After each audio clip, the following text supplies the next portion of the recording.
क्या SSC, defence या किसी भी सरकारी परीक्षा की तैयारी पूरे जोरों शोरों से चल रही है? जहां भी अंग्रेजी आती है, वहां वन वर्ड सब्स्टिट्यूशन कितना क्रूशल है, ये तो हम सभी जानते हैं। आज के इस एक्सप्लेनर में हम 23 सबसे ज्यादा पूछे जाने वाले वन वर्ड सब्स्टिट्यूशंस को कवर करेंगे, वो भी बिल्कुल आसान और मजेदार तरीके से, हिंदी और अंग्रेजी दोनों में। तो बिना किसी देरी के इस शानदार सेशन में गोता लगाते हैं और अपनी तैयारी को एकदम सॉलिड बनाते हैं। तो चलिए अब एक तेज तर्रार और रैपिड फायर वोकैबुलरी स्प्रिंट शुरू करते हैं। इस एक्सप्लेनर का मेन मोटिव है हर एक शब्द को सीधा दिमाग में फिट कर देना, ताकि एग्जाम हॉल में कोई भी कंफ्यूजन ना रहे। पूरी एनर्जी के साथ इन 23 शब्दों की सीरीज में आगे बढ़ते हैं। याद रखिए, यहाँ सामने आने वाला हर एक शब्द सिलेक्शन की ओर एक बहुत बड़ा कदम है। शुरुआत करते हैं आस्था और विश्वास से जुड़े दो बिल्कुल ऑपोजिट शब्दों से। जो ईश्वर में पक्का विश्वास रखता हो, यानी one who believes in God, वो होता है थीइस्ट, जिसे हम आस्तिक कहते हैं। और ठीक इसके विपरीत, जो ईश्वर में बिल्कुल भी विश्वास न रखता हो, यानी one who does not believe in God, उसे कहते हैं एथियस्ट, यानी नास्तिक। ध्यान दीजिए, अंग्रेजी में सिर्फ ए अक्षर जुड़ने से पूरा का पूरा मीनिंग उल्टा हो जाता है ना कमाल की बात। अब बात करते हैं कुछ ऐसी सर्वोच्च शक्तियों की जो इंसानों से परे हैं। पहला है जो कभी न मरे, वन हु नेवर डाइज और लिव्स फॉरएवर। इसके लिए बिल्कुल सटीक वर्ड है इमॉर्टल, यानी अमर। और दूसरा जो सब कुछ जानता हो, वन हु नोज एवरीथिंग, उसे कहते हैं ओमनीसिएंट, यानी सर्वज्ञ। ओमनी का मतलब ही होता है सब कुछ, और साइंट जुड़ा है ज्ञान या साइंस से। ये दोनों ही शब्द एग्जामिनर्स के ऑल टाइम फेवरेट रहे हैं। चलिए अब थोड़ा इंसानी स्वभाव और बोलचाल की ओर चलते हैं। हमारे आसपास ऐसे लोग होते हैं ना जो बहुत बोलते हैं, one who talks too much. इसके लिए सिंपल शब्द है टॉकेटिव, लेकिन एग्जाम में जो शानदार शब्द बार बार आता है वो है लोक्वेशियस। इसे हिंदी में वाचाल कहते हैं। इसका ठीक उल्टा, जो बहुत कम बोलता हो, एकदम शांत रहता हो, one who speaks very little, उसे कहते हैं रेटिसेंट या टैसिटर्न, यानी मितभाषी। इन दोनों ऑपोजिट पर्सनैलिटीज को एक साथ रिलेट करके याद रखना बहुत आसान है। सच्चाई और झूठ का फासला तो हमेशा से क्रूशल रहा है। जो हमेशा सत्य बोलता हो, one who always speaks the truth, उसे हम ट्रूथफुल कहते हैं। लेकिन इसके लिए एक और बहुत ही जबरदस्त शब्द है विरेशियस, जिसका मतलब है सत्यवादी। और वहीं दूसरी तरफ जो झूठ बोलता हो, वन हु टेल्स लाइज, वो होता है लायर, यानी मिथ्यावादी। यहाँ विरेशियस शब्द पर स्टार मार्क कर लेना चाहिए, क्योंकि ये अक्सर ऑप्शंस में हमें उलझा देता है। अगर इंसानी कर्मों की बात करें तो दो बेहतरीन शब्द सामने आते हैं। जो दूसरों का उपकार करे या भलाई के लिए काम करे, one who does good to others, उसके लिए शब्द है एल्ट्रुइस्ट या फिलैंथ्रोपिस्ट, यानी परोपकारी। और इसके एकदम ऑपोजिट, जो दूसरों का बुरा करे, one who does evil to others, उसे कहते हैं मेलेवलेंट या ईविल डूअर, यानी दुराचारी।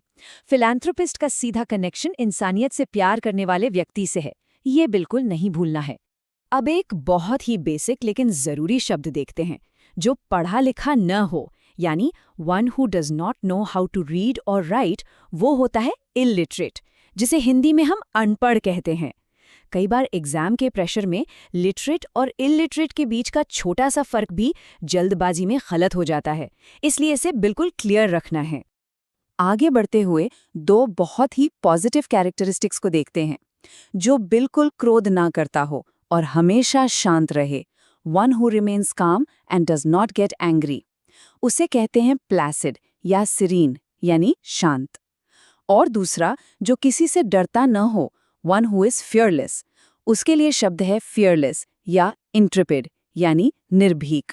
ये जो शब्द है ना इंट्रेपिड, इसे तो बिल्कुल रट लेना चाहिए, ये अनगिनत बार पूछा जा चुका है। अब आता है एक ऐसा कंफ्यूजन जो परीक्षा हॉल में अच्छों को फंसा देता है। प्रेजेंस या उपस्थिति से जुड़े ये दो शब्द देखिए। जो सब जगह एक ही समय में मौजूद हो, one who is present everywhere at the same time, उसे कहते हैं ओमनी प्रेजेंट, यानी सर्वव्यापी। लेकिन जो हर जगह आसानी से पाया जाता हो, फाउंड एवरीवेयर, उसे कहेंगे यूबिक्विटस, यानी सर्वगामी। ओमनी प्रेजेंट ज्यादातर ईश्वर या अलौकिक शक्ति के लिए यूज होता है, जबकि यूबिक्विटस किसी भी आम चीज जैसे हवा या आजकल के स्मार्टफोन्स के लिए भी इस्तेमाल हो सकता है। ये डिस्टिंक्शन बहुत ही इंपॉर्टेंट है। अब बात करते हैं डिपेंडेंसी की। जो सर्वाइवल के लिए दूसरों पर आश्रित हो, one who depends on others, वो होता है डिपेंडेंट यानी पराश्रित। और जो अपनी खुद की क्षमताओं पर निर्भर हो, one who relies on one's own abilities, उसे कहते हैं सेल्फ रिलायंट, जैसे हिंदी में स्वावलंबी कहा जाता है। ये दोनों शब्द अक्सर एक दूसरे के एंटोनिम्स के रूप में भी पेपर में छप जाते हैं, तो दोनों को एक साथ याद रखना बेस्ट है। वफादारी और धोखे का अंतर तो एकदम शीशे की तरह साफ होना चाहिए। जो अपने देश से प्रेम करता हो और उसका सपोर्ट करे, one who loves and supports their country, वो होता है पेट्रियट यानी देशभक्त। और जो अपने ही देश से गद्दारी करे, one who betrays their own country, उसे कहते हैं ट्रेटर यानी देशद्रोही। खासकर डिफेंस एग्जाम्स की तैयारी करने वालों के लिए ये शब्द तो सीधे जज्बातों से जुड़े हैं। अब इंसान की अच्छाई और ड्यूटी से जुड़े 3 बहुत ही बेहतरीन शब्द एक साथ देखते हैं।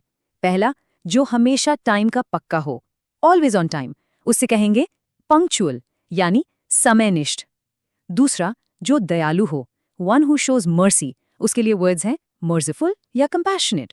और तीसरा, जो खुले दिल से दान देता हो, वन हु गिव्स जेनरसली, उसे कहते हैं जेनरस या चैरिटेबल यानी दानवीर। ये तीनों ही क्वालिटीज एक महान व्यक्तित्व की पहचान होती हैं। और इस जबरदस्त वोकैब्युलरी स्प्रिंट का हमारा आखिरी शब्द है ग्रैटिट्यूड से जुड़ा हुआ। जो उपकार मानता हो, वन हु शोज और फील्स ग्रैटिट्यूड, उसे कहते हैं ग्रेटफुल या थैंकफुल यानी कृतज्ञ। किसी की हेल्प के लिए सच्चा आभार जताना हो तो यही शब्द काम आता है। और इसी के साथ 23 सबसे इम्पोर्टेंट वर्ड्स का हमारा ये फास्ट पेस्ड सफर यहाँ कंप्लीट होता है। तो दोस्तों, ये थे वो 23 most important one word substitutions जो एग्जाम्स में बार बार रिपीट होते हैं। इस एक्सप्लेनेयर में डिस्कस किए गए हर एक शब्द को दिमाग में अच्छे से सेट कर लेना है। अगर ये सेशन हेल्पफुल लगा हो तो इसे लाइक और शेयर ज़रूर करें, और आगे भी ऐसे ही सॉलिड तैयारी के लिए सब्सक्राइब करना बिल्कुल न भूलें। हमेशा याद रखें, कंसिस्टेंट रिविजन ही सक्सेस की असली चाबी है। तो सोचिए, क्या ये सभी 23 शब्द अब परमानेंट मेमोरी में सेव हो चुके हैं? अगर थोड़ा भी डाउट हो तो इस एक्सप्लेनेयर को एक बार फिर से प्ले करें। आने वाले सभी एग्जाम्स के लिए ऑल द बेस्ट।